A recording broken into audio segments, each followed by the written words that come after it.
مولا علی رضی اللہ تعالیٰ عنہ کی پیدائش کی کہانی۔ حضرت علی رضی اللہ تعالیٰ عنہ کی پیدائش کی خبر جب نبی کریم صلی اللہ علیہ وآلہ وسلم کو ہوئی تو آپ صلی اللہ علیہ وآلہ وسلم تشریف لائے اور حضرت علی رضی اللہ تعالیٰ عنہ کو گود میں اٹھایا۔ ابھی انہوں نے آنکھیں نہیں کھولی تھی، پھر آپ صلی اللہ علیہ وآلہ وسلم نے خود بچے کو نہلایا اور ساتھ ہی فرمایا کہ آج علی کو پہلا غسل میں دے رہا ہوں اور کل یہ مجھے آخری غسل دے گا۔ چنانچہ آنے والے وقت نے ثابت کر دیا کہ نبی کریم صلی اللہ علیہ وآلہ وسلم کو آخری غسل حضرت علی رضی اللہ تعالیٰ عنہ نے ہی دیا۔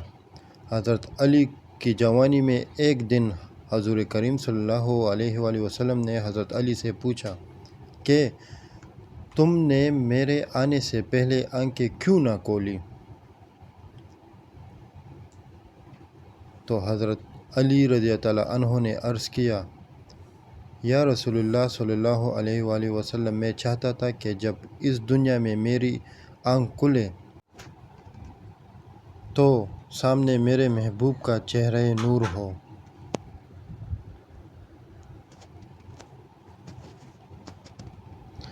ایک دفعہ مولا علی رضی اللہ تعالیٰ عنہ کہیں بیٹھے ہوئے تھے۔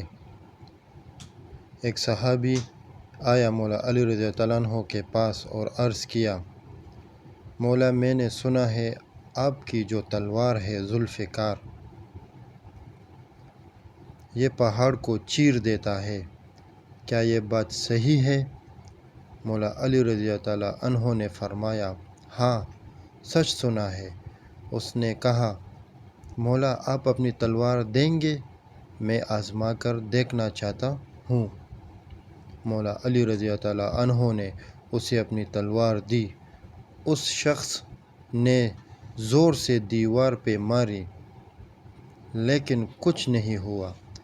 تو اس نے مولا علی رضی اللہ تعالیٰ عنہ سے کہا کہ آپ تو کہہ رہے تھے کہ یہ پہاڑ توڑ دیتی ہے لیکن دیوار تو نہیں ٹوٹی۔